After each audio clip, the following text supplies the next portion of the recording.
Hello दोस्तों, नमस्कार। कैसे हो? यूनिक नॉलेज यूट्यूब चैनल पर आप लोगों का स्वागत है। आज मैं विद्यासागर सामान्य ज्ञान के मगध साम्राज्य जो है चैप्टर को शुरू करेंगे। तो आइए दोस्तों, बिना देर किए हुए स्टार्ट करते हैं। तो पहला क्वेश्चन है दोस्तों कि लगभग 600 ईसा पूर्व में उत्तर भारत में कितने महत्वपूर्ण राज्य थे और उसे क्या कहा जाता था? तो 600 ईसा पूर्व उत्तर भारत में 16 राज्य थे जिन्हें महाजनपद कहा जाता था। 2 नंबर क्वेश्चन है कि लगभग 600 ईस्वी उत्तर भारत में कितने राज्य शक्तिशाली थे और उनके नाम बताइए। तो उस समय जो 4 राज्य शक्तिशाली माने जाते थे, मगध, कौशल, वत्स और अवंती, ये 4 जो है उस समय का जो है शक्तिशाली राज्य थे। 3 नंबर क्वेश्चन देखते हैं, कह रहे हैं कि आधुनिक बिहार का कौन सा क्षेत्र मगध साम्राज्य का भाग था? तो पटना, गया जिला, शाहाबाद जो बक्सर के नाम से जाना जाता है, ये जो क्षेत्र थे मगध साम्राज्य का भाग थे। 4 नंबर क्वेश्चन है कि आज के तिरहुत प्रमंडल में सबसे प्रबल राज्य कौन था? तो लिच्छवी जो था वो तिरहुत प्रमंडल में आज पड़ रहा है और उस समय का प्रबल राज्य माना जाता था। 5 नंबर है कि लिच्छवी राज्य की राजधानी कहाँ थी? तो लिच्छवी राज्य की राजधानी वैशाली थी। कहाँ थी दोस्तों? वैशाली। 6 नंबर है कि काशी जनपद की राजधानी कहाँ थी? तो काशी जनपद की राजधानी वाराणसी थी। नेक्स्ट देखेंगे 7 नंबर क्वेश्चन दोस्तों कि आज के पूर्वी उत्तर प्रदेश में कौन सा जनपद था? तो आज के पूर्वी उत्तर प्रदेश में कौशल जनपद था। 8 नंबर है कि कौशल जनपद की राजधानी कहाँ थी? तो कौशल जनपद की राजधानी श्रावस्ती थी। 9 नंबर क्वेश्चन है कि शाक्यों का कपिलवस्तु गणराज्य किस जनपद में शामिल था? जो शाक्य थे उसका कपिलवस्तु गणराज्य किस जनपद में शामिल था?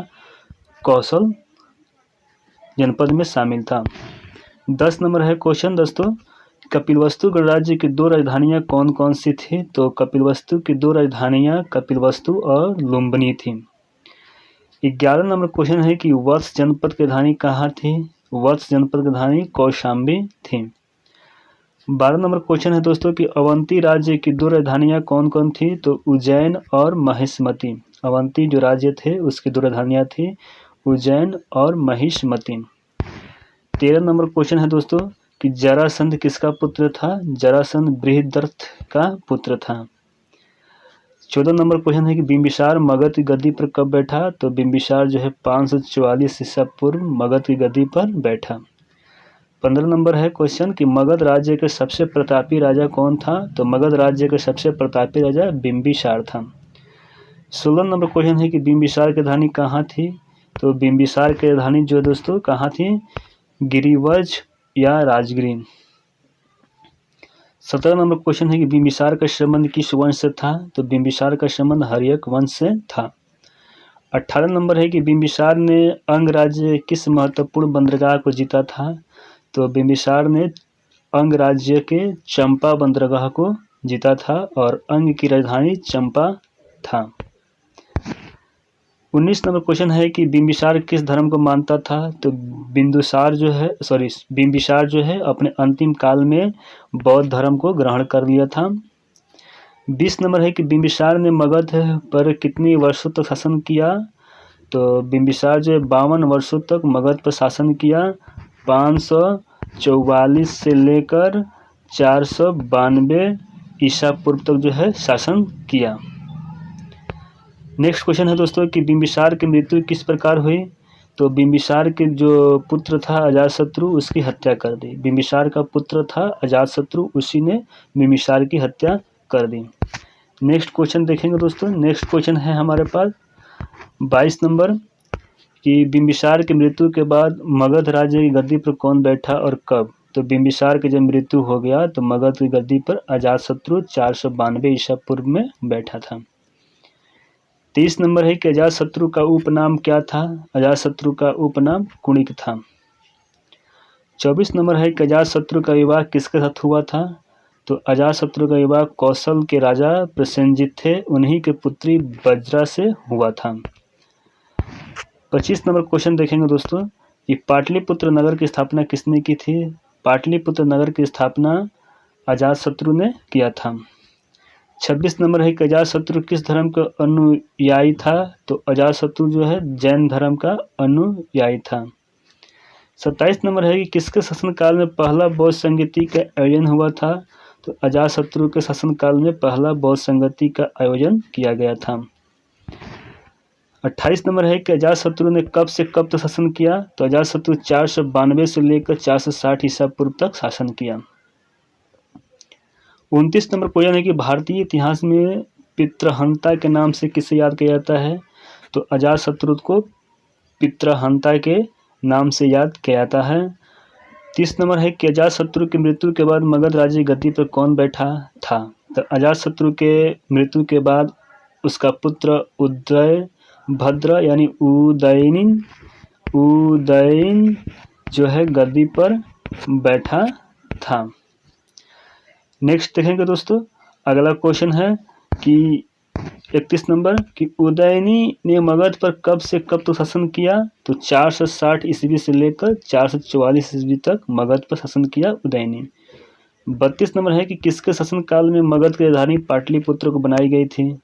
तो उदयभद्र यानी शासनकाल में यानी उदयनी के शासनकाल में जो है मगध के राजधानी पाटलिपुत्र बनाई गई थी। नेक्स्ट क्वेश्चन है कि हर्यक वंश का अंतिम शासक कौन था? तो हर्यक वंश का अंतिम शासक नागदशक जो उदयभद्र यानी कि उदयनी का पुत्र था। 34 नंबर क्वेश्चन है कि हर्यक वंश की समाप्ति के बाद मगध पर किस वंश का शासन स्थापित हुआ था? तो हर्यक वंश की समाप्ति के बाद शिशुनाग वंश का शासन स्थापित हुआ था। 35 नंबर है कि शिशुनाग वंश का संस्थापक कौन था? तो शिशुनाग वंश का संस्थापक शिशुनाग था। 36 नंबर है कि शिशुनाग के बाद मगध की गद्दी पर कौन बैठा? तो कालाशोक जिसे काकवर्ण भी बोलते हैं। क्या बोलते हैं दोस्तों? काकवर्ण के नाम से जाना जाता है। नेक्स्ट है 37 नंबर क्वेश्चन, किसके शासनकाल में बौद्धों की दूसरी संगति और किस स्थान पर हुई? तो कालाशोक के शासनकाल में और वैशाली में जो है द्वितीय बौद्ध संगति का आयोजन किया गया था। नेक्स्ट है दोस्तों कि शिशुनाग का अंतिम शासक कौन था? तो नंदीवर्धन था। कौन था दोस्तों? नंदीवर्धन। 39 नंबर क्वेश्चन है कि शिशुनाग वंश की समाप्ति के बाद मगध पर किस वंश का शासन स्थापित हुआ था? तो नंद वंश का। किसका दोस्तों? नंद वंश का। 40 नंबर है क्वेश्चन कि नंद वंश की स्थापना किसने की थी? तो महापद्म नंद ने की थी। आगे बढ़ते हैं दोस्तों, नेक्स्ट क्वेश्चन देखेंगे हम लोग। नेक्स्ट क्वेश्चन है 41 नंबर कि नंद वंश का अंतिम शासक कौन था? तो नंद वंश का अंतिम शासक घनानंद था। 42 नंबर है कि जिस समय सिकंदर महान ने भारत पर आक्रमण किया था उस समय मगध पर किसका शासन था? तो नंद वंश के अंतिम शासक घनानंद का शासन चल रहा था जब सिकंदर महान ने भारत पर यानी मगध पर आक्रमण किया था। 43 नंबर क्वेश्चन है कि मगध राज्य में मसाले एवं कीमती पत्थर कहाँ से मंगाए जाते थे? तो दक्षिण भारत से जो है मंगाए जाते थे। 44 नंबर क्वेश्चन है कि बिंबिसार के समय मगध अत्यंत शक्तिशाली क्यों बन गया? तो मगध राज्य में कच्चा लोहा प्रचुर मात्रा में पाए जाने के कारण हथियारों और औजारों की भरमार हो गई, इसलिए जो है मगध बिंबिसार के समय में बहुत शक्तिशाली राज्य बन गया था। आगे देखते हैं दोस्तों नेक्स्ट क्वेश्चन। बस इतना ही था। अगला जो क्वेश्चन बचा हुआ है उसको नेक्स्ट पार्ट में हम लेकर आएंगे। तब तक के लिए धन्यवाद। Thank you.